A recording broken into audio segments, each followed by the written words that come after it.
Hello विद्यार्थी लोग, स्वागत है आप सभी का सीसीपी यानी क्रिस्टल क्लियर फिजिक्स में आपके अपने physics Guru an electrical engineer by profession and a teacher bye passion Saurabh sir के साथ। सीसीपी यानी क्रिस्टल क्लियर फिजिक्स एक ऐसा प्लेटफॉर्म जहां हम आप लोगों को फिजिक्स पढ़ाते नहीं बल्कि फिजिक्स सिखाते हैं। सीसीपी यानी क्रिस्टल क्लियर फिजिक्स एक ऐसा platform where you not only fall in love with physics, rather you stay in love with physics because falling in love is super duper easy then staying in love. Okay विद्यार्थी लोग, तो हम लोग class 11th का syllabus में हम लोग vector पढ़ रहे थे और वेक्टर में हम लोग लास्ट क्लास जो है वो parallelogram law of vector addition को हम लोगों ने देख लिया था, है ना। जैसे for example 2 Newton force plus 2 Newton force हमेशा 4 न्यूटन फोर्स यानी कि 4 न्यूटन फोर्स हो जाएगा, ऐसा कोई ज़रूरी नहीं है। 2 Newton force plus 2 Newton force का वैल्यू 0 न्यूटन भी हो सकता है और 2 न्यूटन प्लस 2 न्यूटन का वैल्यू 0 न्यूटन से लेकर के 4 न्यूटन फोर्स के बीच का कोई भी वैल्यू हो सकता है depending on angle between the two forces. ये सारा बात हम लोग लास्ट क्लास पढ़ चुके हैं। Parallelogram law of vector addition पर हम लोगों ने एक्सप्रेशन ऑफ रिजल्टेंट फोर्स हम लोग डिराइव किए थे, R equals to √p² plus q² plus 2pq cos theta, और वहाँ पर हम लोग tan अल्फा और tan बीटा का हम लोगों ने एक्सप्रेशन देखा था। एक्सप्रेशन को डिराइव किया था, उस पर हम लोगों ने कुछ क्वेश्चंस भी सॉल्व किया था, है ना। एक्सप्रेशन तो पढ़ लिया, लेकिन उसको इम्प्लीमेंट कैसे करना है, उसको किस तरह के सवालों में उसको लगाना है, कैसे उसको यूज करना, यही तो फिजिक्स सीखना होता है ना बच्चों। तो वो हम लोगों ने लास्ट क्लास किया था, ठीक है। अभी हम लोग parallelogram law of vector addition को हम लोग और थोड़ा उसको डिटेलिंग में जाते हैं, उसको और हम लोग इम्प्लीमेंट करना सीखते हैं। और तुम्हें पता होना चाहिए कि फिजिक्स सब्जेक्ट तुम सीख रहे हो तो सीखने के लिए आपको न्यूमेरिकल से ही सिखाया जा सकता है। न्यूमेरिकल्स ही हम लोग बना बना कर सीखेंगे केसेस क्या क्या हो सकते हैं, है ना। तो अब देखिए, अब जैसे हम तुम लोगों को एक बात बताते हैं, एक केस हम लोग समझते हैं। Let us consider another case. Suppose करो कि ये एक रिवर है ना। It is a river, river का ये दोनों किनारा है और इस किनारे पर at this bank of the river, इस किनारे पर सपोज करो कि एक स्विमर है। कौन है? स्विमर। एक स्विमर जो कि पानी में 90 डिग्री पर यहां पर पानी में जंप किया एंड मान लो कि इस रिवर का पानी रुका हुआ है। कैसा है? Stand still water, stand still water, है ना। ऐसा नदी जिसका पानी रुका हुआ हो। अपने बिहार में एक नदी है, जानता होगा कुछ लोग, बूढ़ी गंडक, है ना। इस नदी का पानी जो है इन नॉर्मल डेज रुकी हुई होती है, स्टैंड स्टिल वाटर। हाँ, बाढ़ के समय में ये भयानक कोहराम मचाती है, दैट इज अलग डिफरेंट थिंग। लेकिन अभी फिलहाल हम लोग मान लेते हैं कि स्टैंड स्टिल वाटर है। तो पानी जब ये रुका हुआ है और एक स्विमर यहां पर जंप किया इस बैंक के 90 डिग्री पर, ठीक है। तो स्विमर वाटर में स्विम करता हुआ तैर करके ये अपोजिट एंड पर ये निकल जाएगा। मान लो कि ये पॉइंट ए है तो पॉइंट बी पर ये पहुंच जाएगा। इसमें हमको कहीं कोई डाउट नहीं है, बिल्कुल सही। लेकिन अब मान लेते हैं कि ये इस रिवर का वाटर जो है वो स्टैंड स्टिल नहीं है। क्या मान लिया? कि इस रिवर का वाटर स्टैंड स्टिल मान लेते हैं कि नहीं है, ठीक है।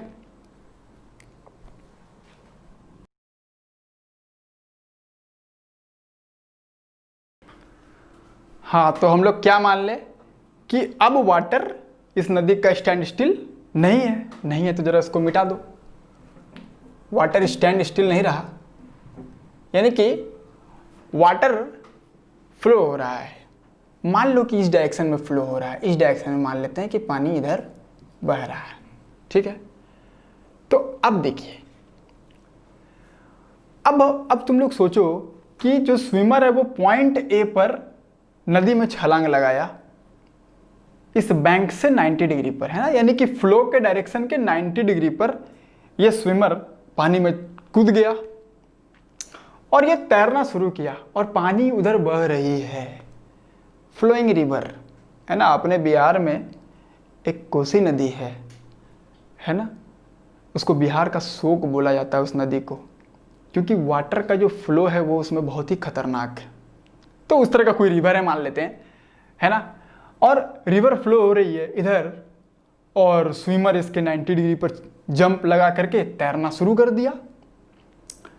अब जरा सभी बच्चा लोग सोचो कि पॉइंट ए पर ये कूदा, क्या होगा, स्विमर के साथ क्या होगा। अब ऐसा मत बोल देना कि सर कोसी नदी है तो स्विमर डूब गया, नहीं, ऐसा नहीं होना है ना, डूबना नहीं है। कंडीशन अप्लाइड है कि स्विमर अच्छा तैरने वाला है, डूबता नहीं है पानी में, है ना। हाँ, इस तरह का आंसर नहीं कि स्विमर डूब गया होगा सर। देखिए, स्विमर तैर रहा है ना, पानी पर 90 डिग्री पे तैरने का प्रयास कर रहा है ये, और वाटर उधर फ्लो हो रही है। तो अगर थोड़ा सा लॉजिकली अगर हम लोग सोचें अगर, तो जाहिर सी बात है कि ये स्विमर इस बी पॉइंट पर नहीं पहुंच पाएगा, चूंकि पानी उधर बह रही है। तो बहुत बच्चा लोग लॉजिक लगा लिया होगा कि सर बी पर नहीं पहुंच पाएगा, कुछ आगे बढ़ करके कहीं वो बाहर हो सकता है, बाहर निकले, है ना। ऐसा आप अनुमान लगाए होंगे, लेकिन फिजिक्स अनुमान का खेल नहीं है। फिजिक्स में अनुमान नहीं लगाते हैं, सब कुछ न्यूमेरिकली है, सब कुछ एज पर लॉ होता है। देखते हैं, समझते हैं बात को। देखिए, मान लो कि V1 स्पीड से स्विमर वाटर में तैर सकता है। स्विमर का जो ताकत है तैरने का, अपने ताकत से वो V1 स्पीड से स्विमर मान लो तैर पाता है, और रिवर का फ्लो स्पीड मान लीजिए V2 है। क्या है? V2 is the speed of river. तो अब ध्यान से देखिए, ये स्विमर का अपना वेलोसिटी है, इस डायरेक्शन में ये जा रहा है ना, तो इसका वेलोसिटी V1 हो गया, और रिवर उधर फ्लो हो रही है ना, तो V2 रिवर का वेलोसिटी हो गया। तो देखिए, अब होगा क्या, इस स्विमर का नेट वेलोसिटी जो होगा वो इस V1 और उस V2 का वेक्टर सम होगा। Point to be noted my Lord, V1 और V2 का वेक्टर सम जो होगा वही नेट वेलोसिटी होगा स्विमर का। अच्छा सर, करके दिखाइए वेक्टर सम कैसे होगा। तो करके देखते हैं। देखिए, यहीं पर डायग्राम हम लोग बना लेते हैं।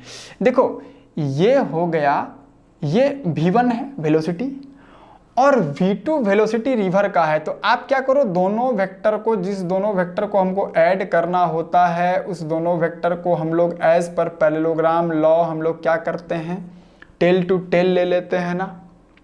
तो अब आप जब इस दोनों को टेल टू टेल ले लिए, तो अब स्विमर का जो नेट वेलोसिटी होगा वो V1 और V2 का वेक्टर सम होगा। तो इस दोनों से एक पैरेललोग्राम बना लो। यहाँ पर खासियत ये है कि पैरेललोग्राम एक रेक्टेंगल होगा, क्योंकि ये 90 डिग्री है। तो इस दोनों का जो नेट रिजल्टेंट हुआ बाबू मेरे, वो ये है, this is the net resultant. तो अब पता है इसका क्या अर्थ हुआ? इसका अर्थ ये हुआ कि स्विमर इस डायरेक्शन में तैरेगा, पॉइंट सी पर आकर के बाहर निकलेगा। थोड़ा सेंसिटिव हो जाओ, 1 मिनट जरा फिर से सुन लो। V1 वेलोसिटी से स्विमर तैर पाता है पानी में। अगर वाटर स्टैंड स्टिल होता तो ये सीधा इसी V1 से चलता और B पर जाकर बाहर आ जाता। लेकिन चूंकि रिवर फ्लोइंग रिवर है, V2 स्पीड है, V2 वेलोसिटी है रिवर का, तो जो स्विमर का नेट वेलोसिटी होगा वो इसके V1 और V2 का रिजल्टेंट होगा।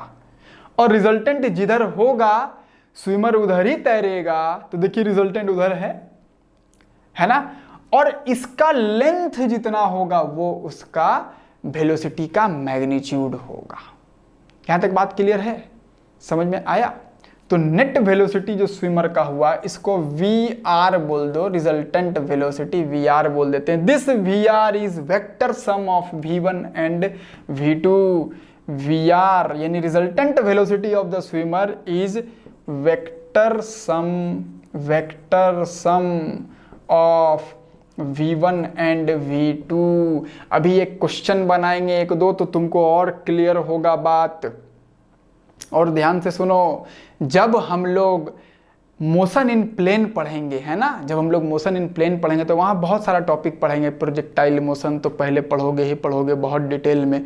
उसके बाद आप पढ़ेंगे rain and man problem, river crossing problem, river boat problem, wind aircraft problem, ऐसा बहुत सारा चीज़ वहाँ पढ़ेंगे हम लोग। तो वहाँ पर जब हम लोग रिवर क्रॉसिंग प्रॉब्लम पढ़ेंगे ना, तो वहाँ पर जो है स्टार्टिंग इसी बात से होगा, उसका बेस यहीं पर हम आपका अभी बना दे रहे हैं, है ना। उसका इंट्रोडक्शन जो आप यहीं पर समझ जाइए, यहीं से बात वहाँ कहाँ रिवर क्रॉसिंग प्रॉब्लम में यहीं से बात शुरू होता है। तो यहाँ पर जो बेस है इस बात को आप अभी समझ जाइए कि जो रिजल्टेंट वेलोसिटी होता है स्विमर का एक फ्लोइंग रिवर में, फ्लोइंग वाटर में, वो रिजल्टेंट होगा वेक्टर सम किसका, उसका खुद का तैरने का जो वेलोसिटी है और जो रिवर का वेलोसिटी है। तो अभी जो बोर्ड पर जो डायग्राम और जो एक दो बात लिखा हुआ है इसको फिलहाल नोट कर लीजिए, फिर इस पर हम लोग क्वेश्चन एक दो करेंगे तो बिल्कुल क्रिस्टल क्लियर हो जाएगा कॉन्सेप्ट। समझ में आया मामला क्या? इसको नोट कर लो। चलो नोट कर लिया होगा। नोट कर लिया तो एक बहुत ही छोटा सा क्वेश्चन हम लोग देखते हैं।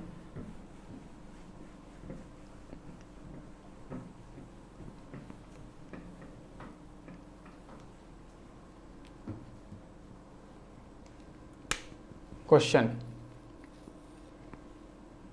मान लो कि हम तुमको बोले कि ये रिवर है और स्विमर पॉइंट ए पर कूद गया, जंप किया पानी पर 90 डिग्री पे।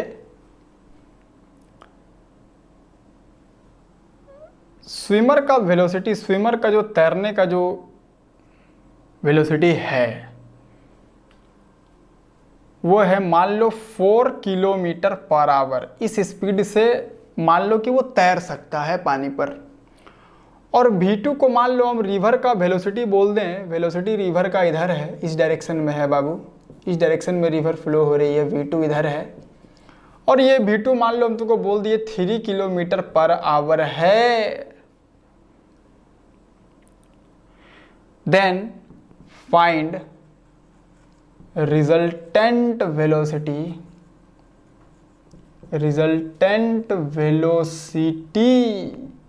Of the swimmer. स्विमर का हमने आपसे रिजल्टेंट वेलोसिटी पूछा है। तो अब देखिए यहां हम लोग डायग्राम बनाते हैं। ये V1 है जिसका वैल्यू दिया हुआ है और V2 इधर होगा, है ना। दोनों वेक्टर को ले लेंगे टेल टू टेल। V2 उधर है तो टेल टू टेल दोनों को ले लोगे, इधर हो गया V2। तो नेट वेलोसिटी जो होगा स्विमर का वो होगा इस दोनों का vector sum, this is V resultant. और यहाँ पर V रिजल्टेंट कैसे लिखेंगे? अंडर रूट, दो वेक्टर जब 90 डिग्री पर हो तो रिजल्टेंट कैसे लिखते हैं, लास्ट क्लास पढ़ चुके हैं। स्पेशल केसेस में हम लोग वो लिखेंगे यहाँ से देख करके, V1 square plus V2 square, है ना, याद आ रहा होगा। तो अब इसको सॉल्व कर लो, वैल्यू सारा इसमें रख दो। तो अंडर रूट 4 का स्क्वायर प्लस 3 का स्क्वायर मतलब आ जाएगा 5 किलोमीटर पर आवर सॉल्व करने पर। इसका मतलब स्विमर का वेलोसिटी, नेट वेलोसिटी हो गया 5 किलोमीटर पर आवर और ये इस डायरेक्शन में तैरेगा, यहाँ निकलेगा आकर। तो स्विमर का तैरने का ताकत, भगवान उसको कितना ताकत दिए थे तैरने का? 4 kilometre per our, 4 kilometre per our, लेकिन वो एक्चुअली में तैर कितने से रहा है? 5 किलोमीटर पर आवर। ऐसा चमत्कार कैसे हो गया? क्योंकि रिवर भी फ्लो हो रहा है, उसका नेट वेलोसिटी दोनों का रिजल्टेंट वेलोसिटी है। Point to be noted my Lord. यहाँ तक बात समझ में आया क्या? बहुत ही आसान सवाल से तुमको एक कॉन्सेप्ट सिखाने का हम प्रयास किए हैं। अगर समझ गए तो इसको नोट कर लो।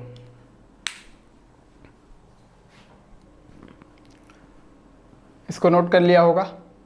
तो अब हम लोग एक नेक्स्ट क्वेश्चन देखते हैं।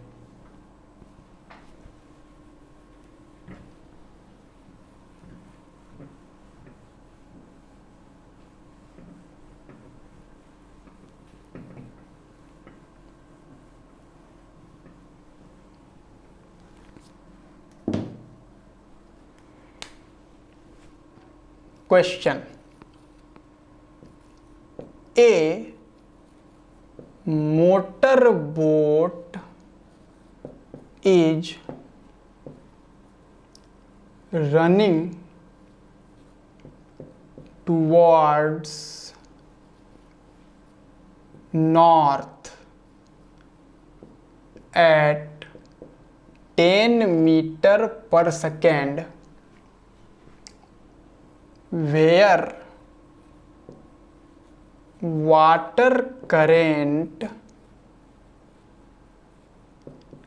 is 5 meter per second in the direction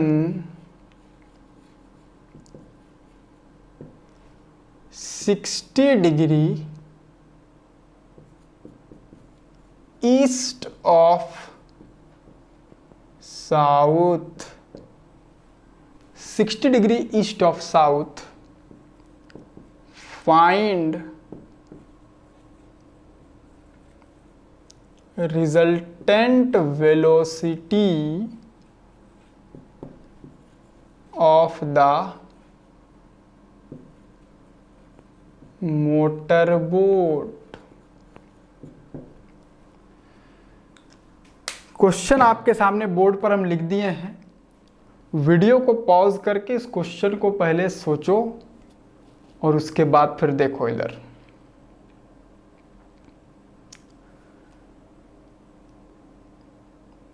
अब देखते हैं, देखिए अब सवाल को ध्यान से समझते हैं। क्या बोलता है? A motor boat is running towards north at 10 metre per second where water current. अब करेंट वर्ड को यहां हम थोड़ा अंडरलाइन कर दे रहे हैं। कुछ टेक्निकल टर्म पहले समझ लेते हैं, सवाल पर तो बनाएंगे ही, पहले कुछ टेक्निकल टर्म, इसमें कंफ्यूजिंग टेक्निकल टर्म इस सवाल में डाल दिया गया है। Where water current is 5 metre per second in the direction 60 degree east of south, east of south.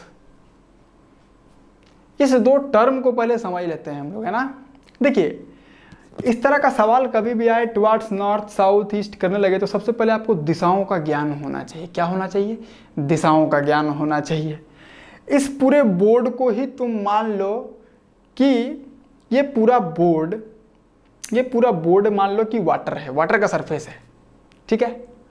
अब देखिए वाटर कैसा है? फ्लोइंग वाटर है।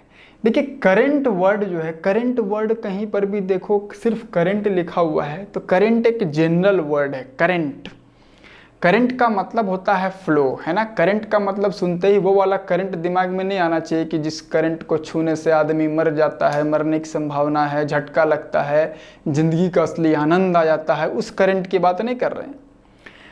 करंट का मतलब सिंपल मतलब है फ्लो। अगर वाटर फ्लो करेगा तो वाटर करंट बोलेंगे। कभी कभी हाइड्रो करंट भी बोलते हैं ना, हाइड्रो मतलब वाटर होता है, केमिस्ट्री में पढ़ा होगा तुम लोग। तो वाटर करंट का मतलब हो गया वाटर का फ्लो। एयर करंट का मतलब हो गया एयर का फ्लो। और जब इलेक्ट्रॉन फ्लो करता है तो उसको इलेक्ट्रिक करंट बोलते हैं, ठीक है। तो देखिए यहाँ करंट का मतलब है फ्लो, तो मतलब इस सवाल का ये मतलब समझ में आ गया हम लोगों की वाटर भी फ्लो हो रहा है। उस वाटर में करंट कितना है, मतलब उसका फ्लो वेलोसिटी कितना है? 5 मीटर पर सेकेंड।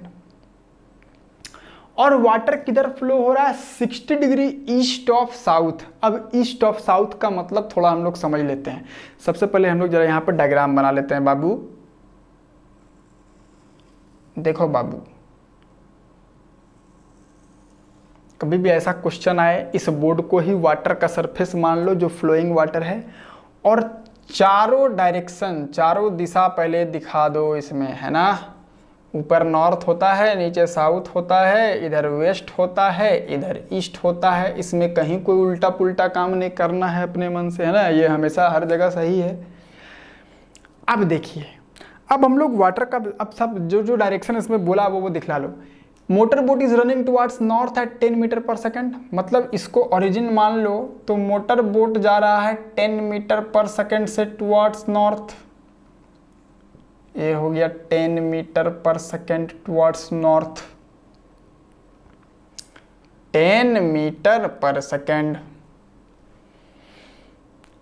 अब ध्यान से सुनो क्या बोलता है, water current is 5 metre per second in the direction 60 degree east of south.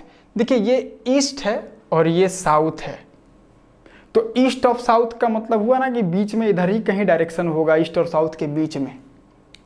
लेकिन इस दोनों के बीच में कहाँ, 60 डिग्री।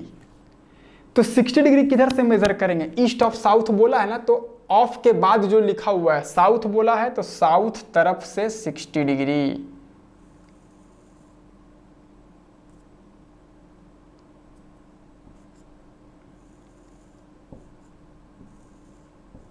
ये 60 डिग्री ये वाला एंगल है, साउथ के तरफ से 60 डिग्री, ईस्ट ऑफ साउथ का ये मतलब है ना। नॉर्थ ऑफ ईस्ट बोलता मान लो, तो नॉर्थ ऑफ ईस्ट का मतलब होता नॉर्थ और ईस्ट के बगल बीच में कहीं, लेकिन ईस्ट के तरफ से 60 डिग्री। समझ में आया मामला ना, टेक्निकल टर्म है, एग्जाम में सवाल आ सकता है, मेडिकल वाला खास करके ध्यान रखे इस बात को, ठीक है। तो 60 डिग्री इधर हो गया। अच्छा ये कितना दिया हुआ है, 5 मीटर पर सेकेंड। तो बोट जा रहा है 10 मीटर पर सेकेंड से, बोट इधर जाना चाह रहा था और वाटर इधर फ्लो हो रहा, तो रिजल्टेंट वेलोसिटी मोटर बोट का किधर होगा। इसके पिछले वाले सवाल में हम स्विमर लिए थे, स्विमर की जगह यहाँ बोट है, ठीक है। तो देखिए रिजल्टेंट वेलोसिटी होगा इस दोनों का वेक्टर सम। इस दोनों का वेक्टर सम कैसे करेंगे, पैरेललोग्राम बना लेंगे सर, और जो नेट वेलोसिटी होगा वो होगा इस दोनों का ये रिजल्टेंट है। समझ में आया, कॉन्सेप्ट सीखा सभी लोग, कॉन्सेप्ट सीखा क्या बोला गया। This is resultant velocity V resultant. अब ये भी रिजल्टेंट हम लोगों को बताना है, तो पैरेललोग्राम लॉ जो पढ़े हैं हम लोग उसको यूज करेंगे। लेकिन उसको यूज करने से पहले यहाँ पर दिक्कत ये है कि इस 10 और इस 5 के बीच वाला एंगल ये नहीं पता अपने को। ये वाला एंगल कितना होगा विद्यार्थी लोग, कितना होगा, बिल्कुल सही, ये वाला एंगल होगा 180 में से 60 को माइनस कर दो तो ये वाला एंगल हो जाएगा 120 डिग्री। समझ रहा होगा, ये पूरा 180 है, उसमें ये 60 है, तो ये वाला कितना हो गया 120। तो अब जो भी रिजल्टेंट लिखेंगे वो भी रिजल्टेंट हम लोग लिखेंगे under root this square plus this square, 10 square plus 5 square plus 2 into 10 into 5 into cos 120। इसको सॉल्व कर दीजिए, जो भी वैल्यू आएगा वो आंसर है। ठीक है, यहाँ तक कोई डाउट, बढ़िया सवाल था। लेकिन एक चीज़ और, यहाँ पर रिजल्टेंट वेलोसिटी पूछा है। रिजल्टेंट वेलोसिटी का मतलब आप क्या, आपको मैग्नीट्यूड भी बताना और डायरेक्शन भी बताना है। उससे आप मैग्नीट्यूड बता रहे हैं, डायरेक्शन कैसे बताएंगे, तो डायरेक्शन किधर से भी बता सकते हो। इधर से अगर बताना चाहो मान लो तो अल्फ़ा बोलते हो इसको, तो tan अल्फ़ा का फॉर्मूला लगा दो। tan अल्फ़ा क्या लिखेंगे, 10 sin 120 बाई 5 प्लस 10 cos 120। जो लोग लास्ट क्लास वाला लेक्चर ठीक से देखा है उसको ये समझ में आ रहा होगा। और घूमते फिरते आ करके इस लेक्चर को अगर देख रहे हो, कहीं से घूमते फिरते आए और देखना शुरू कर दिए तो फिर बात समझ में नहीं आएगी। पहले सेकंड लास्ट लेक्चर को देखिए, उसके बाद आप इधर आपको बात समझ में आएगा। ठीक है, यहाँ तक बात समझ में आ गया क्या। एक कॉन्सेप्ट सीखे, रिजल्टेंट वेलोसिटी कैसे बताते हैं। अगर ये कॉन्सेप्ट सीख गया तुम, तो मोशन इन प्लेन में जो हम लोग पढ़ेंगे रिवर क्रॉसिंग प्रॉब्लम, उसका एक बेसिक कॉन्सेप्ट समझो कि तुम सीख गया है।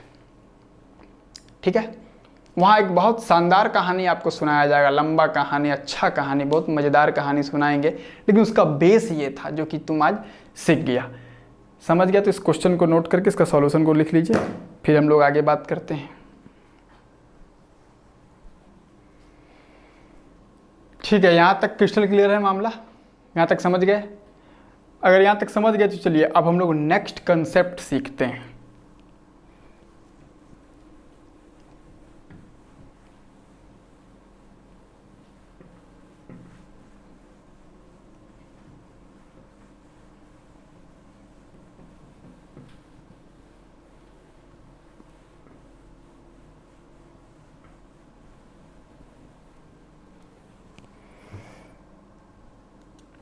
देखो, एक अगला कंसेप्ट अब हम लोग समझते हैं। मान लीजिए कि हम आपको बोले कि हम लोग दो वेक्टर लेते हैं, वेक्टर p और वेक्टर q, वेक्टर p और वेक्टर q, सच दैट कि वेक्टर p का जो मैग्नीट्यूड है वो वेक्टर q के मैग्नीट्यूड से कम है। The magnitude of vector p is less than magnitude of vector q। ठीक है, तो देखो बाबू लोग ध्यान से देखना यहाँ पर, इस केस में डायग्राम कैसा बनेगा। देखिए, अगर हम इसको अगर वेक्टर p बोल दें अगर, तो वेक्टर q कुछ ऐसा होगा बाबू, क्योंकि p का मैग्नीट्यूड कम है तो इसका लंबाई, इसका जो लेंथ है वो छोटा होगा q से, q का लेंथ से p का लेंथ छोटा होगा। यहाँ तक कोई डाउट नहीं है? तो इस दोनों का रिजल्टेंट क्या होगा? तो रिजल्टेंट बताने के लिए क्या करोगे? एक पैरेललोग्राम ड्रॉ करोगे। क्या करेंगे? एक पैरेललोग्राम ड्रॉ करेंगे। और जब हम लोग पैरेललोग्राम ड्रॉ किए तो ये हो जाएगा resultant. This is resultant R of P and Q। अब देखिए, इस वाले एंगल को आप अल्फा बोलते हैं और इसको आप एंगल बीटा आप बोलेंगे। ये एंगल अल्फा और ये एंगल बीटा है। अच्छा, अब एक बात बताओ, अच्छा बात बताना थोड़ी देर बाद। अब एक सेकंड केस हम लोग लेते हैं कि वेक्टर p का जो मैग्नीट्यूड है वो वेक्टर q के मैग्नीट्यूड से ज़्यादा है मान लो। सेकंड केस हम लोग ले रहे हैं, the magnitude of vector p is greater then magnitude of vector q। तो डायग्राम कैसा बनेगा? डायग्राम जो है सर वो सर कुछ ऐसा बनेगा, इसको बोल दोगे वेक्टर p और ये हो जाएगा तुम्हारा वेक्टर q, है ना? q का मैग्नीट्यूड p से छोटा है। तो रिजल्टेंट कैसे लिखेंगे? तो रिजल्टेंट का जो है वो डायग्राम बनाओगे, ये डायग्राम ऐसा बनेगा। एक पैरेललोग्राम बना लिया सर, और ये हो गया रिजल्टेंट अपना R, ये हो गया angle alpha and this is angle beta. दो केस हम लोग लिए हैं। इस दोनों केस पर अब जरा गौर फरमाइए। यहां Q का मैग्नीट्यूड बड़ा है P से। अल्फा बीटा में क्या लगता है तुम लोगों को? अल्फा बीटा यहां बराबर है या एक बड़ा और एक छोटा है? दोनों केस में देखिए, अल्फा बीटा जो है दोनों केस में एक बड़ा और एक छोटा होगा। यहां पर ध्यान से देखो, जो मेडिकल के विद्यार्थी हैं वो डायरेक्ट याद रखिए कि here alpha is greater than beta, और यहां पर देखिए अल्फा जो है वो बीटा से छोटा है। डायग्राम से समझ में आ रहा है ना? डायग्राम से दिख भी रहा होगा, इस डायग्राम से दिख भी रहा होगा कि यहां बीटा अल्फा से बड़ा है और यहां अल्फा बीटा से बड़ा है।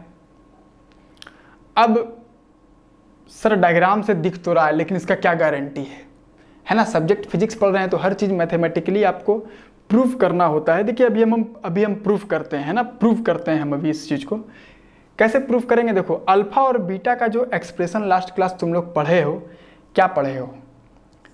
tan अल्फा इक्वल टू क्या लिखेंगे यहाँ पर? Q sine theta. अच्छा थीटा क्या है बाबू? थीटा ये वाला एंगल है ना, थीटा जो है दोनों केसेस में ये वाला एंगल होता है, वेक्टर पी और वेक्टर क्यू के बीच वाला एंगल। तो यहाँ टेन अल्फा लिखोगे Q sine theta by P plus Q cos theta. इसमें ऊपर नीचे क्यू से डिवाइड कर दो, तो क्यू से डिवाइड करने पे क्या आ गया, साइन थीटा अब बाई पी बाई क्यू और प्लस कॉस थीटा। बोलो टेन अल्फा को ऐसे लिख सकते हैं कि नहीं? हाँ लिख सकते हैं सर। अच्छा टेन बीटा क्या लिखोगे? टेन बीटा लिखोगे पी साइन थीटा अब by Q plus P cos theta. सब बात पढ़ चुके हैं हम लोग। टेन बीटा ऐसे लिखते हैं। ऊपर नीचे जरा पी से डिवाइड मार दो तो क्या आ गया, sin theta by q by p और plus cos theta. Tan alpha और टेन बीटा का एक्सप्रेशन को ध्यान से देखो, इसमें ऊपर साइन थीटा है, इसमें भी यहाँ साइन थीटा है न्यूमरेटर में, यहाँ पर प्लस कॉस थीटा है तो यहाँ पर भी प्लस कॉस थीटा है, खाली यहाँ लफड़ा है, यहाँ पी बाई क्यू है, यहाँ क्यू बाई पी है। विद्यार्थी सब अब ध्यान से देखो, हम लोग बोले पी क्यू से छोटा है, पी क्यू से छोटा मतलब पी बाई क्यू छोटा होगा क्यू बाई पी से। बोलो ये बात मैथमेटिकली हम सही बोल रहे हैं कि नहीं बोल रहे हैं? ये हमेशा सही है। अगर P अगर Q से छोटा है, जैसे मान लो रफ वर्क एक रफ काम करते हैं, P का वैल्यू मान लो 2 है और Q का वैल्यू मान लीजिए 3 है, तो P बाई Q हो गया 2/3 और Q बाई P हो गया 3/2। तो P by Q Q by P से छोटा होगा कि नहीं होगा? होगा, छोटा होगा। मैथमेटिकली समझ में आ रहा है बात? तो ध्यान से देखिए, P बाई Q छोटा है, P बाई Q स्मॉल है Q बाई P से, तो कुल मिलाकर के इसका जो डिनोमिनेटर होगा, इसका जो डिनोमिनेटर होगा वो स्मॉल होगा इसके डिनोमिनेटर से, और इसका डिनोमिनेटर छोटा है, मतलब ये कुल मिला के ये टर्म बड़ा होगा इससे। यानी कि tan alpha is greater then tan beta. tan alpha is greater then tan beta. तो मैथमेटिक्स कहता है कि अल्फा भी बीटा से बड़ा होगा, अल्फा भी बीटा से बड़ा होगा। देखो यहाँ पहले ही लिख दिया है, तुम ही लोग लिखे हो डायग्राम देख करके, और मैथमेटिकली यहाँ प्रूव हो रहा है। जो फॉर्मूला पढ़े हैं उसका यूटिलाइजेशन देख रहे हैं हम लोग। Alpha is greater than beta. वैसे ही इस केस में आप प्रूफ कर सकते हैं alpha is less than beta. ठीक है, ये मैथमेटिकली हो गया। ऐसे इस पूरे कहानी का सार क्या है? इस पूरे कहानी का सार ये है कि जो रिजल्टेंट वेक्टर होता है ना, दो वेक्टर का जो रिजल्टेंट होता है वो ग्रेटर मैग्नीट्यूड वेक्टर के तरफ शिफ्ट करता है। दो वेक्टर का जो रिजल्टेंट होता है वो ग्रेटर मैग्नीट्यूड वाले वेक्टर के तरफ शिफ्ट होना चाहता है। तो जब शिफ्ट होना चाहेगा तो एंगल क्या हो जाएगा? छोटा नहीं हो जाएगा, है ना। यहां पर देखिए Q बड़ा है P से, तो रिजल्टेंट किधर जाना चाह रहा है? Q के तरफ। यहां पर देखिए P बड़ा है Q से, तो रिजल्टेंट किधर जाना चाह रहा है? P के तरफ। और जिधर जाना चाहेगा उधर का एंगल छोटा हो जाएगा। तो इस पूरे कहानी का सार यह है कि the resultant shifts towards greater magnitude vector. जो वेक्टर का मैग्नीट्यूड बड़ा है रिजल्टेंट उधर शिफ्ट होना चाहता है। इस कॉन्सेप्ट पर कई बार घुमा फिरा करके क्वेश्चन पूछता है, खास करके मेडिकल का विद्यार्थी सब। Point to be noted my Lord. यहां तक बात समझ में आया है क्या? यहां तक बात समझ रहे हो? अगर P और Q का मैग्नीट्यूड अगर सेम होता तो क्या होता बच्चा सब? P और Q का मैग्नीट्यूड अगर सेम होता तो क्या होता? तो डायग्राम देखो, इधर तुम ले लेते P और इधर उतना ही मैग्नीट्यूड का यानी उतने ही लेंथ का Q होता है ना। तो जब आप रिजल्टेंट बनाते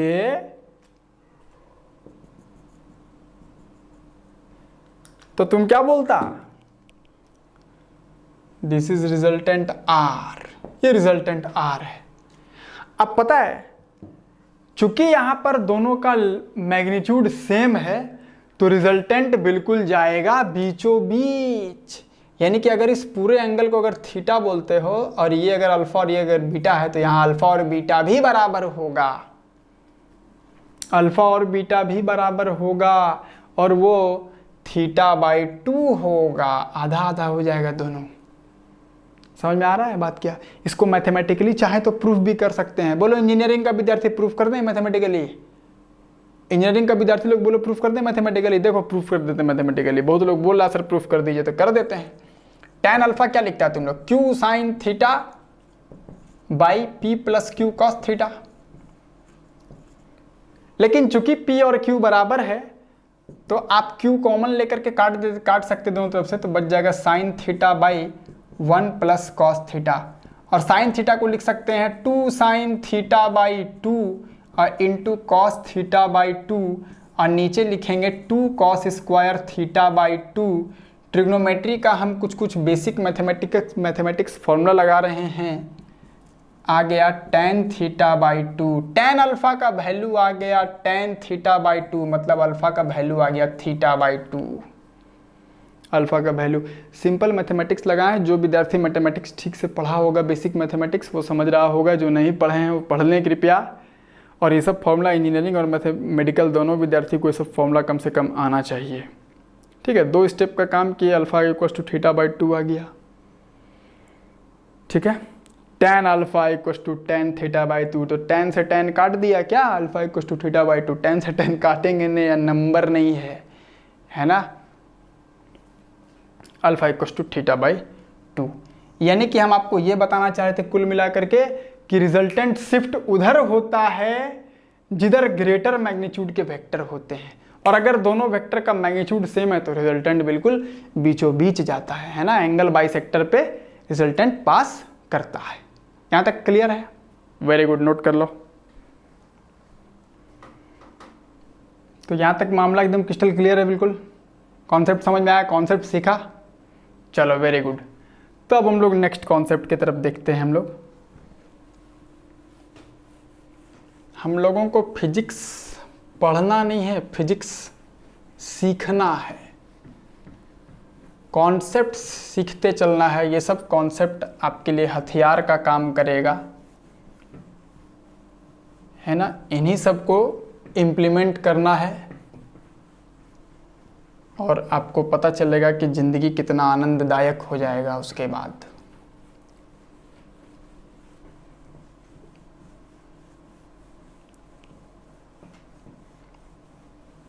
देखिए,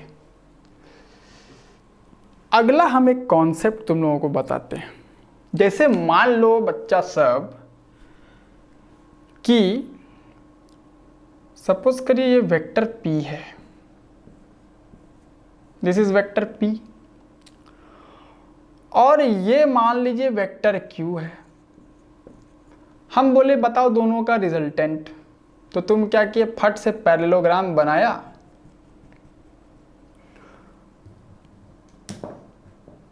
लीजिए सर हो गया रिजल्टेंट, ये रिजल्टेंट हो गया, वेरी गुड। अब ये वाला एंगल अल्फा है और ये वाला एंगल बीटा है। हम तुमसे कहें कि बाबू एक बात बताओ, क्या ये अल्फा 90 डिग्री कभी हो सकता है? 90 डिग्री ये अल्फा कभी हो सकता है क्या? Is it possible that alpha is 90 degree? तो बोलोगे कि सर कभी पॉसिबल तो लग नहीं रहा है, ऐसा तो हमको लग नहीं रहा कि कभी भी अल्फा 90 डिग्री हो पाएगा।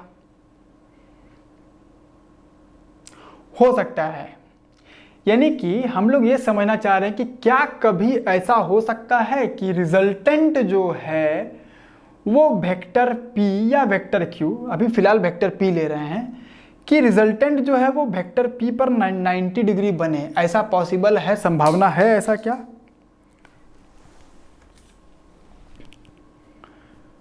तो देखिए इस डायग्राम को देख करके प्राइमा फेसी फर्स्ट टाइम तो यही लगता है कि ये पॉसिबल नहीं है, लेकिन देखो अभी हम एक दूसरा डायग्राम बनाते हैं। अगर तुम इसको अगर तुम वेक्टर p बोल दो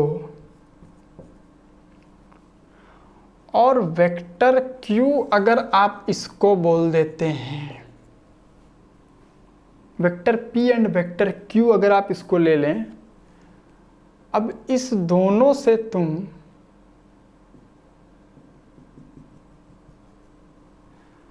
पैरेललोग्राम बना करके अगर रिजल्टेंट लो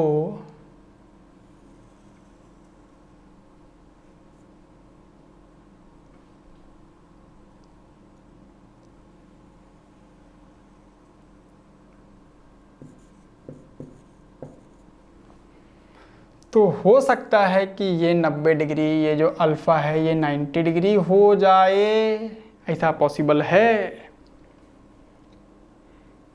इसका मतलब ये हुआ कि अगर इस एंगल को थीटा बोलें और इसको अगर आप थीटा बोलते हैं, तो यहाँ देखो थीटा एक्यूट एंगल है। थीटा कैसा है? यहाँ एक्यूट है। एक्यूट एंगल अगर वेक्टर p और वेक्टर q के बीच का एंगल अगर एक्यूट है तो अल्फा 90 डिग्री कभी नहीं हो सकता, नॉट पॉसिबल। लेकिन अगर p और q के बीच का एंगल इस तरीके का लो कि थीटा ऑब्ट्यूज है, तो ये संभावना है, पॉसिबिलिटी है कि रिजल्टेंट वेक्टर r जो है वो p पर परपेंडिकुलर हो सकता है किसी कंडीशन में। डायग्राम से भी क्लियर लग रहा है कि हाँ हो सकता है। तो हम लोगों के सामने अब सवाल ये है कि what is the condition, what is the condition, यहां नहीं यहां लिखते हैं, what is the condition for vector r to be perpendicular to vector p? Vector p पर r परपेंडिकुलर हो जाए, इसका क्या कंडीशन है? तो कंडीशन, अब ऐसा कंडीशन मत बोल देना कि थीटा ऑब्ट्यूज होना चाहिए। ये this is not only the condition, theta obtuse होना बहुत ज़रूरी है, लेकिन हम लोग को कंडीशन, मैथमेटिकल कंडीशन डिराइव करना है। तो देखिए हम लोग कंडीशन को देखते हैं। हम लोग बहुत ही आसान है। देखिए अल्फ़ा का वैल्यू क्या है? अल्फ़ा क्या लिखते हो? tan अल्फ़ा क्या लिखते हो? फॉर्मूला बोलो। tan अल्फ़ा इक्वल टू क्या लिखते हो बाबू? q sine theta by p plus Q cos theta. tan alpha equal to q sine theta by p plus Q cos theta. लेकिन हमको चाहिए अल्फा 90 डिग्री, तो क्या लिखेंगे? यानी कि इस डायग्राम के लिए लिखेंगे tan 90 degree equals to q sine theta by p plus Q cos theta. लेकिन अगर तुमको मैथमेटिक्स आता है तो tan 90 कितना होता है पता है? tan 90 होता है इन्फानाइट, एक बहुत बड़ा वैल्यू। तो tan 90 इन्फानाइट हो जाए, ये तभी संभव है जब डिनोमिनेटर 0 हो जाए। इतना मैथमेटिक्स जानता है सभी लोग कि अगर डिनोमिनेटर अगर 0 हो जाए तो पूरा वैल्यू इन्फानाइट हो जाता है। मतलब कि p plus Q cos theta इसका वैल्यू 0 होना चाहिए। जो लोग मैथमेटिक्स नहीं समझ पा रहे हैं, मेडिकल के विद्यार्थी खास करके, सपोज करिए कि आपके पास एक फ्रैक्शन हम लिख देते हैं a बाई बी, मान लो a बाई बी है ना, या a बाई बी छोड़ो, हम मान लो लिख देते हैं 1/4 मान लो।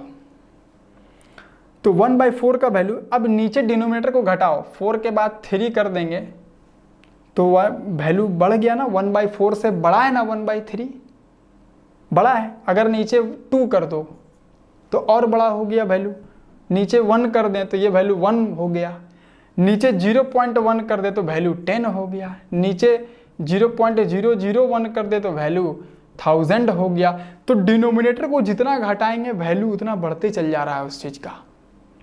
तो घटाते घटाते घटाते अगर 0 कर देंगे तो वैल्यू बढ़ के अनंत हो जाएगा, इनफाइनाइट हो जाएगा। So this q sin theta by P plus Q cos theta, ये वैल्यू इनफाइनाइट होने के लिए डिनोमिनेटर को 0 होना पड़ेगा। बोलो यहां तक बात समझ आया? तो यहां से कॉस थीटा का वैल्यू निकल के आया -p/q। This is the condition, यही वो कंडीशन है जो यहां आप खोज रहे हैं। cos theta equal to -b/q, अगर ये कंडीशन लागू हो जाए तो जो रिजल्टेंट है वो p पर परपेंडिकुलर हो जाएगा। cos theta equal to -p/q, p इधर है बाबू, इधर। अब उस कंडीशन को मेडिकल का विद्यार्थी रट लेगा और वो p और q जिधर इधर लिख देगा तो सब मामला गड़बड़ा जाएगा, है ना। जिस पर परपेंडिकुलर होना है वो उसका मैग्नीट्यूड ऊपर है, न्यूमरेटर में है ना। p पे परपेंडिकुलर होना है तो cos theta equal to -p/q। अब एक चीज और समझो, p हमेशा छोटा, p का मैग्नीट्यूड हमेशा छोटा होगा q से। जिस पर आप परपेंडिकुलर कर रहे हैं रिजल्टेंट को, उसका मैग्नीट्यूड हमेशा छोटा होगा q से। समझ में आ रहा है मामला क्या? सोचना इस बात को। अभी पढ़ाए हैं हम इसके पहले एक topic, resultant shifts towards the greater magnitude vector. तो ये 90 डिग्री है और ये वाला एंगल 90 से छोटा है, तो जिधर एंगल बड़ा है उधर का वेक्टर का मैग्नीट्यूड छोटा होना चाहिए, है ना। तो cos theta equal to -p/q, this is the condition for the resultant vector to be perpendicular to vector p।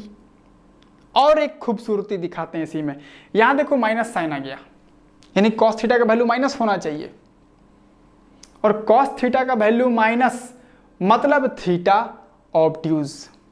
Basic trigonometry अगर पढ़े हो बेसिक मैथमेटिक्स में तो तुमको समझ में आ रहा होगा, है ना, कि cos थीटा का वैल्यू माइनस में है तो थीटा का वैल्यू जरूर 90 डिग्री से 90 डिग्री से बड़ा होता है, बड़ा होना चाहिए, तभी ये नेगेटिव हो सकेगा, है ना। तो देखो डायग्राम और मैथमेटिक्स कितना एक दूसरे से ताल मिलाकर चल रहा है। यही तो मैथमेटिक्स फिजिक्स की खूबसूरती है बच्चों। फिजिक्स बहुत ही खूबसूरत सब्जेक्ट है, बहुत ही मज़ेदार सब्जेक्ट है, बहुत ही आसान सब्जेक्ट है। समझ में आ रहा है ना? मेरे एक एक बात को अगर ध्यान से तुम फॉलो करते चलोगे, physics super duper easy subject हो जाएगा आपके लिए। यहाँ cos theta equal to -p/q है। देखिए माइनस साइन का मतलब ही है कि एंगल ऑब्ट्यूज होना चाहिए, वो मैथमेटिक्स बोल रहा है, और ये डायग्राम से फिजिक्स से पता चल रहा है हम लोग, क्योंकि यहाँ अल्फा 90 डिग्री हो ही नहीं सकता कभी। यहाँ तक बात समझ में आ गया क्या? तो रिजल्टेंट परपेंडिकुलर टू p होने का ये कंडीशन है। अब इस पर घुमा फिरा करके बहुत तरीके से क्वेश्चन पूछ सकता है, एग्जाम में पूछता है। अभी एक दो करेंगे क्वेश्चन तो एकदम क्रिस्टल क्लियर हो जाएगा मामला। पहले इस कॉन्सेप्ट को हम लोगों को सीखना था, जो कि होप कि आप सीख गए होंगे। बोर्ड पे जो भी लिखा हुआ है इसको नोट कर लीजिए, फिर हम लोग इस पर 2-3 क्वेश्चन करेंगे। नोट कर लो, ठीक है, नोट हो गया होगा। अब यहीं पे जैसे हम लोग समझ गए कि cos theta equal to -p/q, अगर ये कंडीशन अप्लाइड है तो रिजल्टेंट r जो है वो p पर परपेंडिकुलर होता है। अब अगर मान लो कि तुमको कोई सड़ा हुआ सवाल अगर दे दिया जाए, बहुत ही सड़ा हुआ बेकार सा सवाल तुमको हम दे दें, तुमको बोले कि वेक्टर p का मैग्नीट्यूड जो है वो 2 यूनिट है, कितना है? 2 यूनिट्स, और हम तुमको बोले कि वेक्टर q का जो मैग्नीट्यूड है वो है 3 यूनिट्स, कितना है? 3 यूनिट्स। तो what is the condition that resultant is perpendicular to p? Resultant जो है वो पी पर परपेंडिकुलर होने के लिए क्या कंडीशन होगा, तो क्या पढ़ा तुम अभी, cos theta equal to minus P by Q लिखते हैं, तो -2/3, तो theta equal to cos inverse -2/3। अब इसका वैल्यू कितना होता है ये हम लोग नहीं जानते, ये अब मैथमेटिक्स का जो विद्यार्थी है वो भी नहीं बता पाएगा इसका वैल्यू। इसका वैल्यू देखने के लिए क्या करोगे, मैथ्स का किताब खोलोगे और सबसे पीछे में साइन का टेबल, कोसाइन का टेबल, इन्वर्स टेबल जो दिया रहता है वहाँ से देख करके वैल्यू बताना होगा।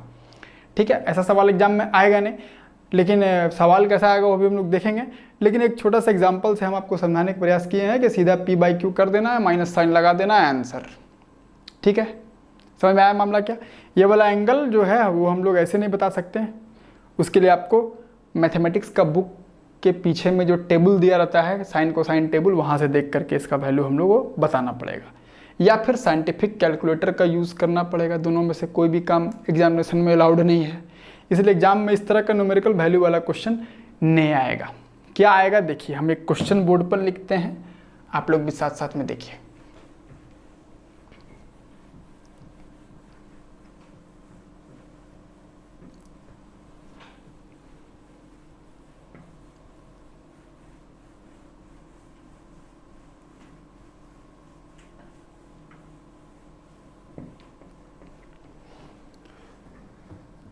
क्वेश्चन देखते हैं।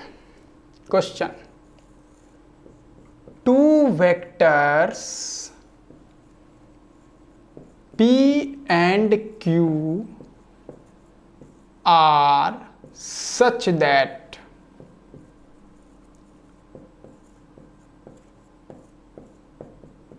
magnitude of Q is 2 times magnitude of P if their resultant is perpendicular to vector P, then find angle between vector P and vector Q। Board पर जो क्वेश्चन लिखे हैं इसको नोट करो, पढ़ो, 2 मिनट समझो और अपने से सॉल्व करने का प्रयास करो वीडियो पॉज करके।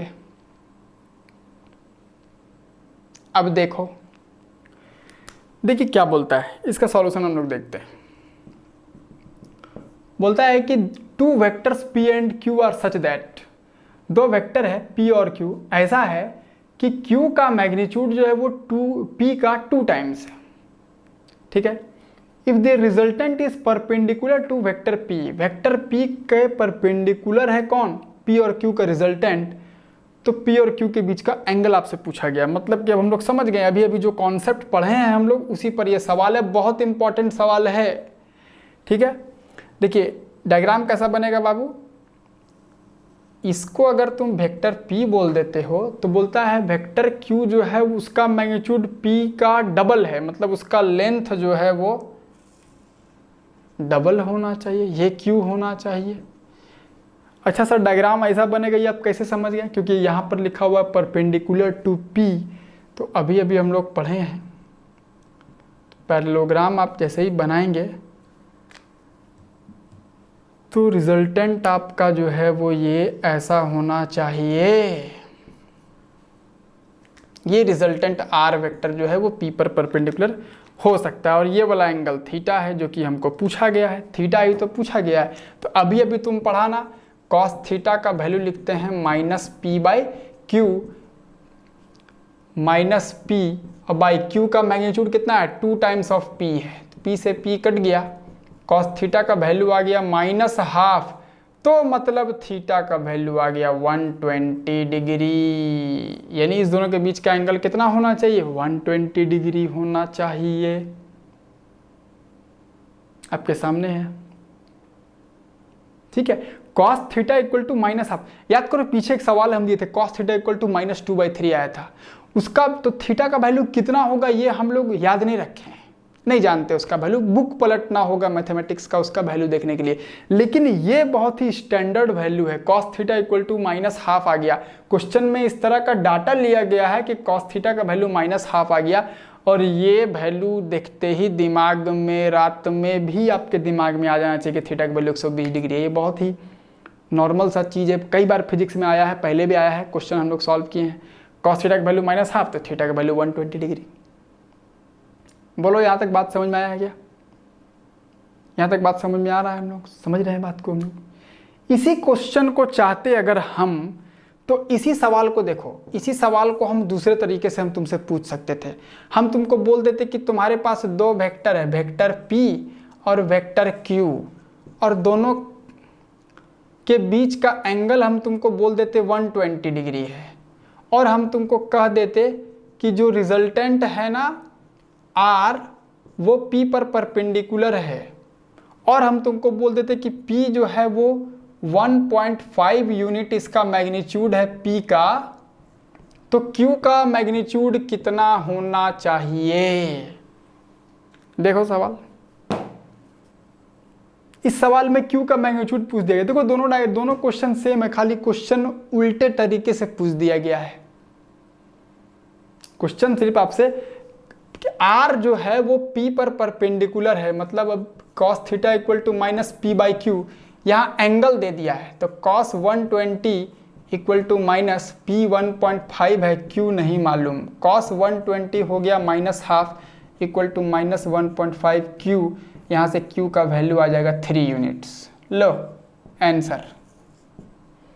इस दोनों सवाल में कोई अंतर नहीं है, सवाल वही है, एक में जो है वो P और Q का रेशियो दे दिया, एंगल पूछा, वहाँ एंगल दे दिया, वैल्यू पूछ रहा है। ठीक है, क्वेश्चन ऐसे ही तो घुमाता है एग्जामिनेशन में, इस साल ये सवाल, अगले साल वो सवाल, समझ रहा है बच्चा सब? चलो, तो जो भी बोर्ड पर है इसको नोट कर लीजिए, फिर अगला सवाल हम लोग देखते हैं। ये नोट हो गया, यहाँ तक क्रिस्टल क्लियर है बच्चा सब? चलो, यहाँ तक अगर क्रिस्टल क्लियर है तो फिर हम लोग नेक्स्ट क्वेश्चन देखते हैं।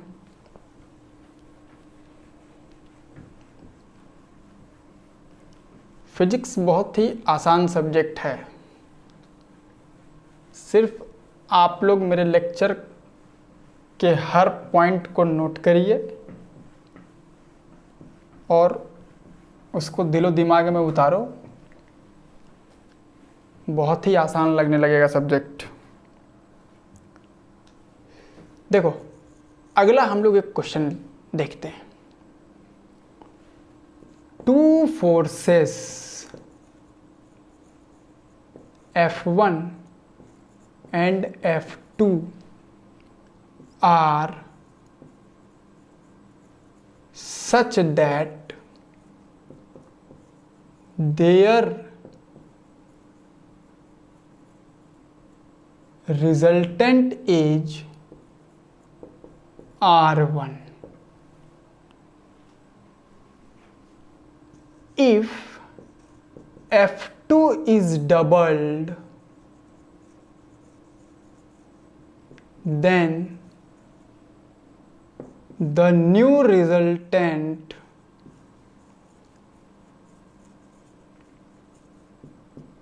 forms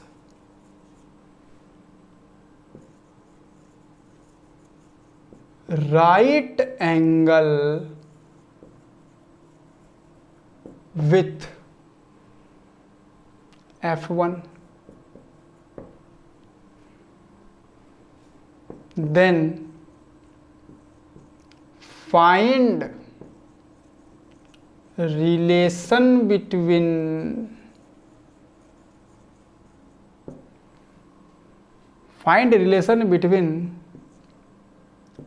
R1 and F2। Question को नोट करो और वीडियो पॉज करके 2 मिनट सोचो और सॉल्व करने का प्रयास करो। अब देखो, अब देखो सॉल्यूशन देखते हैं इस सवाल का। बोलता है दो फोर्सेस हैं F1 और F2 such that their resultant is R1। F1 और F2 का रिजल्टेंट क्या है? R1 है। बोलता है अगर F2 को डबल कर दिया जाए, if F2 is doubled then the new resultant forms right angle with F1, then find relation between R1 and F2। यहाँ पर राइट एंगल का बात किया। बोलता है रिजल्टेंट जो है वो राइट एंगल बना रहा है, यानी 90 डिग्री बना रहा है किससे? F1 से। तो जाहिर सी बात है ऑब्ट्यूज एंगल वाला जो डायग्राम हम लोग बना रहे हैं वही डायग्राम यहाँ फिर से आपको बनाना पड़ेगा। देखिए बात को समझते हैं। बोला गया कि एक F1 है और दूसरा एक फोर्स है वो है F2, ऐसा तुमको बोल दिया। तो इस दोनों का जो रिजल्टेंट होगा बाबू, वो रिजल्टेंट क्या होगा? R1। सवाल में ऐसा बोला है, ठीक है। अब बोलता है if F2 is doubled, F2 को हम लोग डबल कर दिए, मतलब F2 का लेंथ डबल हो जाएगा ना। F2 का लेंथ क्या हो जाएगा? F2 जो है वो डबल हो गया, यानी कि यहां पर अब F2 को आप 2F2 बना दिए। F2 को अगर हम लोग डबल कर दें तो बोलता है अब F1 और 2F2 का जो रिजल्टेंट होगा, इस दोनों का जो रिजल्टेंट होगा वो रिजल्टेंट, उसको R2 बोल दो थोड़ी देर के लिए, R2 बोल दो। तो बोलता है ये R2 F1 पर 90 डिग्री है, ऐसा सवाल में बोला है।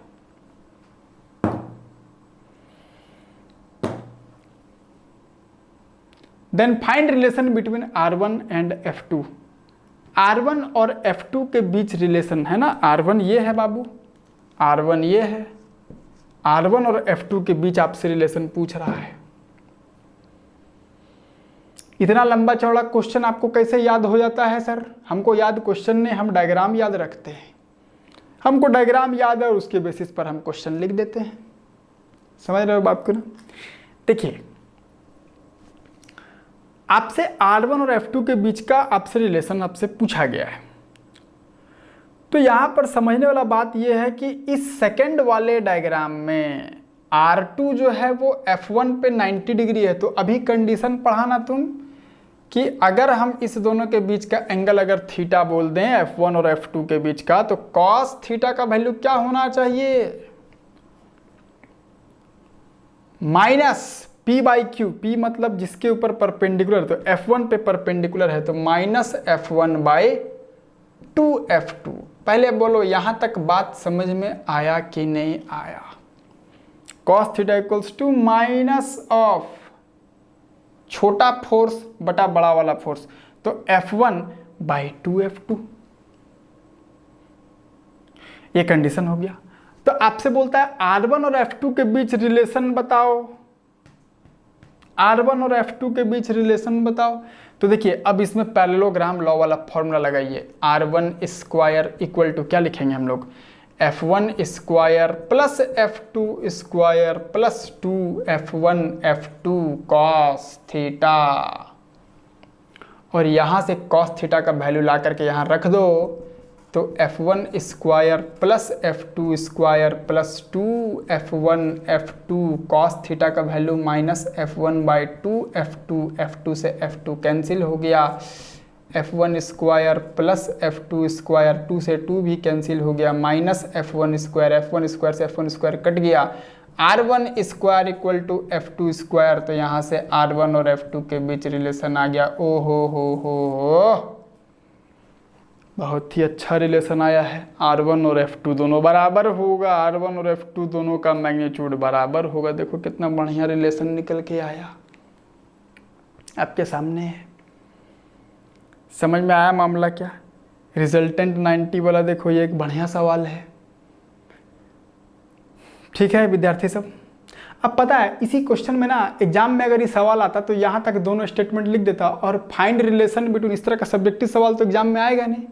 एग्जाम में सवाल क्या देता, देखो एग्जाम में सवाल इसी चीज को ऐसे दे सकता था, इतना दूर को ऐसे लिख सकता था, then relation, then which of the following is correct, then which of the following is correct, इनमें से कौन करेक्ट है, और 4 ऑप्शन बना देता। R1 equals to 2F2, R1 equals to F2, 2R1 equals to F2, R1 equals to F2/4। 4 option बनाना कौन सा बड़ा बात है। चारों ऑप्शन देख के हम समझ गए कि हमको R1 और F2 के बीच रिलेशन बताना है।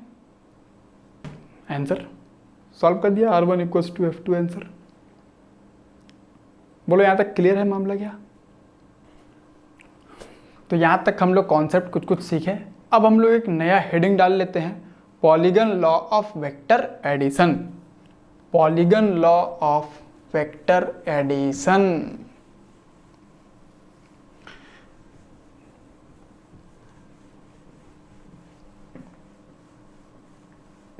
देखो विद्यार्थी लोग,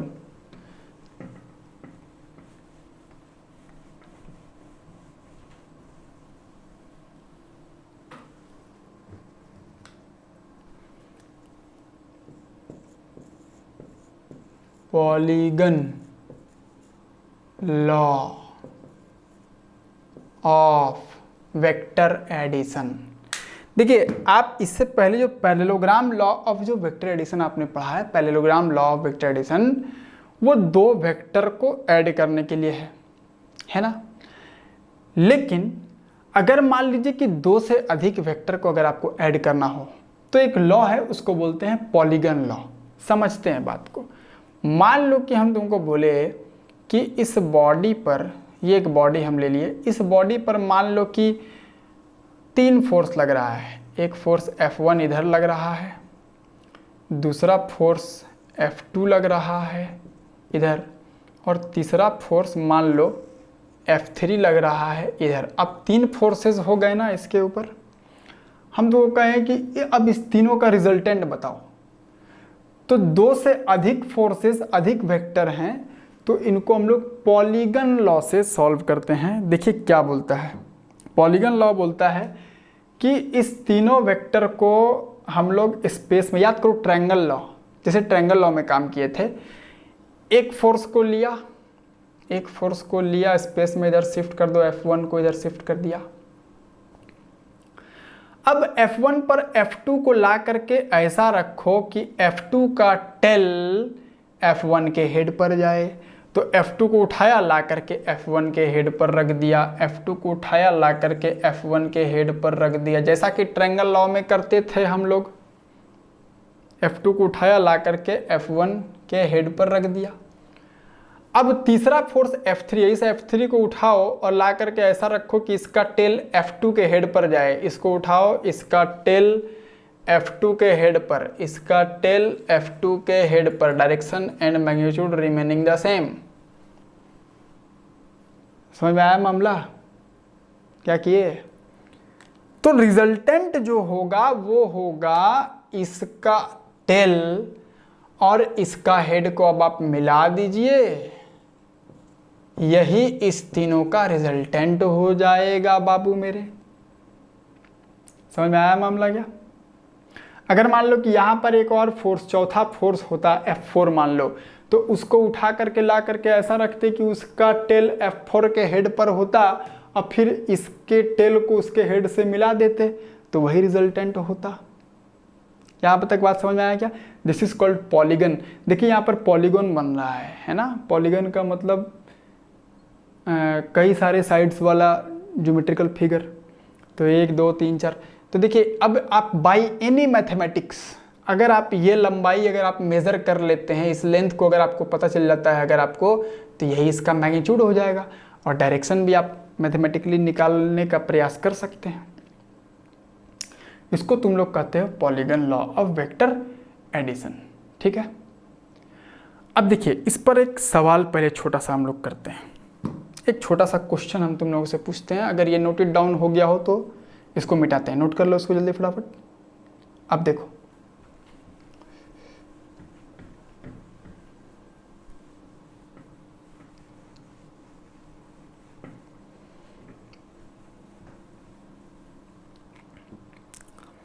हम आप लोगों से एक क्वेश्चन पूछते हैं।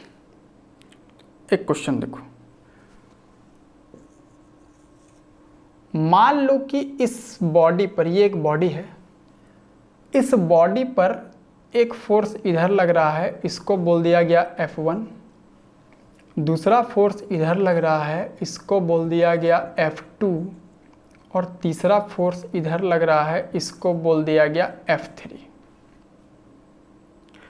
और आपको इन्फॉर्मेशन हम ये दे दिए कि F1 का जो मैग्नीट्यूड है वो F2 के मैग्नीट्यूड के बराबर है और वो F3 के मैग्नीट्यूड के बराबर, मतलब कि तीनों का मैग्नीट्यूड बराबर है। और इस तीनों के बीच का एंगल हम आपको दे दिए, ये 120 डिग्री, ये भी 120 डिग्री और ये भी 120 डिग्री, इतना कुछ आपको दे दिए हम। और हम आपसे पूछे find resultant of F1, F2 and F3। इस तीनों का रिजल्टेंट आपसे हमने पूछा है। अब ध्यान से देखो, ट्राई मत करना, ध्यान से देख इधर। F1, F2 और F3 तीनों का मैग्नीट्यूड सेम दिया है सवाल में, मतलब तीनों का लेंथ सेम हो गया बाबू। और तीनों का आपस में एंगल भी 120, 120, 120 दे दिया गया। और तीनों का आपसे पूछ दिया गया मैग्नीट्यूड रिजल्टेंट बताइए।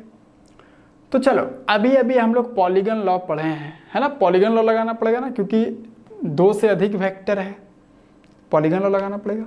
पॉलीगन लॉ क्या बोलता है, वेक्टर को शिफ्ट करिए। सबसे पहले F1 को उठाया, F1 को उठा करके ला करके यहाँ रख दो, ये हो गया F1। अब F2 को उठाओ और ला करके F1 पे ऐसा रखो कि F2 का टेल F1 के हेड पर जाए। तो F2 का टेल इसको उठा करके ला करके यहाँ ऐसा रखा तुम,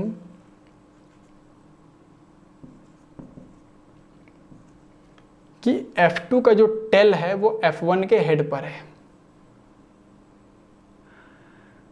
अच्छा, ये वाला एंगल कितना होगा, 60 डिग्री होगा, सही बोले हो। अब हमको लाके F3 को उठा करके ला करके रखना है ऐसा कि F3 का टेल F2 के हेड पर जाए। तो F3 के टेल पर F2 का हेड, F3 के टेल को F2 के हेड पर ला करके रखे और यहां जैसे ही रखोगे तो ये तो चमत्कार हो गया ना, ये हो गया F3।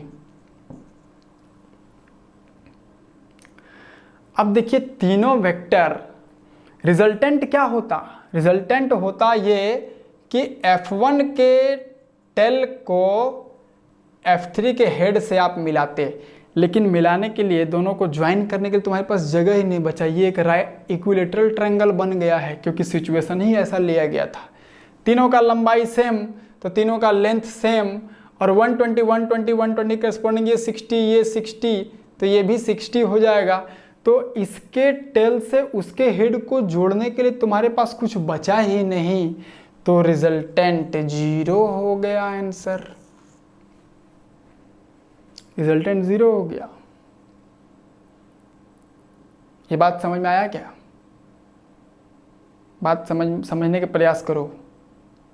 ये बात समझ में आ रहा होगा डायग्राम जो हम लोगों ने बनाया, as per polygon law diagram बनाए हैं। अगर इसमें थोड़ा सा कष्ट हुआ तो देखो एक तरीका और हो सकता था। क्या हो सकता था तरीका, हम आपको बताते हैं। इस तीसरे वाले फोर्स को अभी भूल जाओ, तीसरे वाले फोर्स को अभी हम लोग भूल जाते हैं।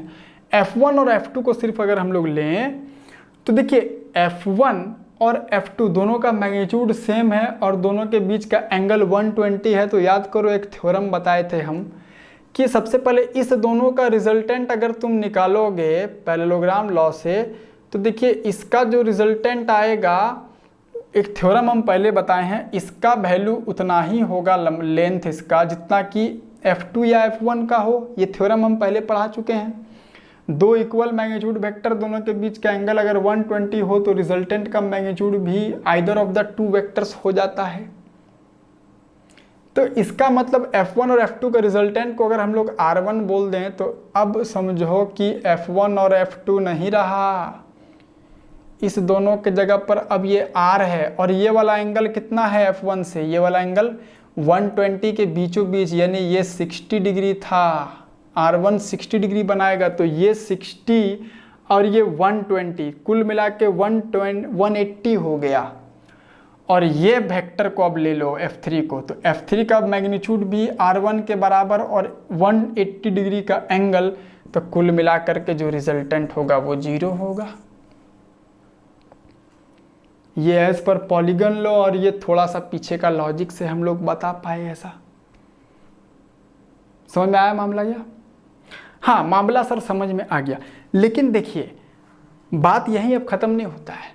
अगर हम इसी में मान लो कि हम तुमको कह देते कि F1 2 यूनिट है, F2 का वैल्यू 3 यूनिट है और F3 का वैल्यू अगर 6 यूनिट है मान लो, और एंगल वही 120 120 120 अगर दे दें, तो डायग्राम कैसा बनेगा बाबू साहब? इधर लोगे F1 2 यूनिट, F2 ले लिया 3 यूनिट ना। अच्छा, F2 का लेंथ F1 से बड़ा होगा ना, क्योंकि मैग्नीट्यूड बराबर तो नहीं है, 2 यूनिट और 3 यूनिट दे दिया है। एंगल भले 120 दे दिया गया, सवाल में बोल दिया गया है, और F3 बोलता है 6 यूनिट है, तो इसका लेंथ और बड़ा होगा, ये हो जाएगा F3।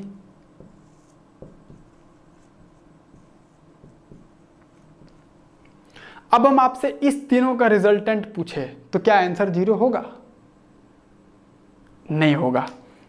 कैसे? देखो क्या करोगे, सबसे पहले F1 और F2 का तुम रिजल्टेंट बनाओगे, तो F1 F2 का रिजल्टेंट इधर कहीं R हो गया। अब देखो ये R और ये दोनों वेक्टर आपस में एकदम बिल्कुल अपोजिट नहीं है जैसा कि यहाँ पर हुआ है। क्यों नहीं है? क्योंकि दोनों वेक्टर का मैग्नीट्यूड सेम नहीं है, सवाल में अलग अलग मैग्नीट्यूड दिया गया है।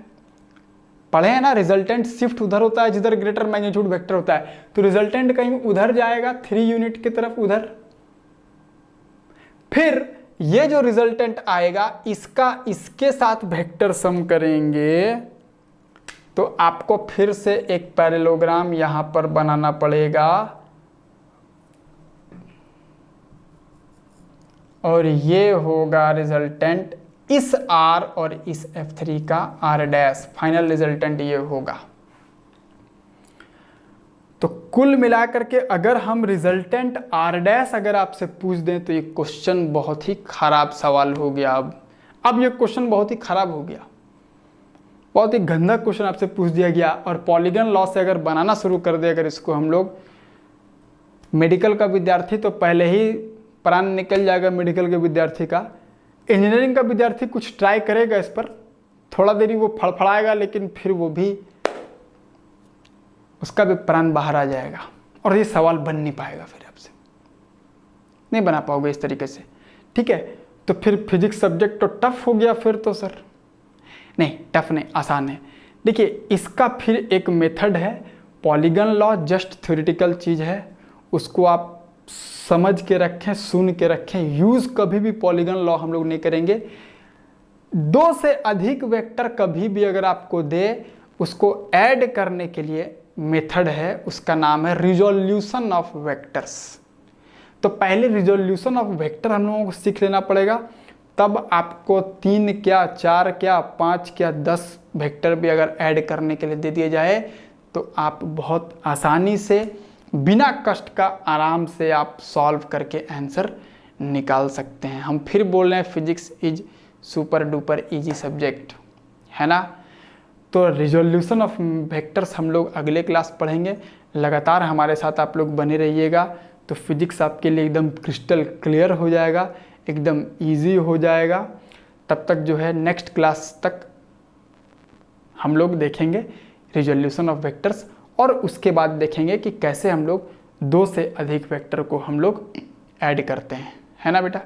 तब तक जो है अच्छे से पढ़ाई करिए, फिजिक्स का खूब जमकर मज़ा लीजिए। Thank you.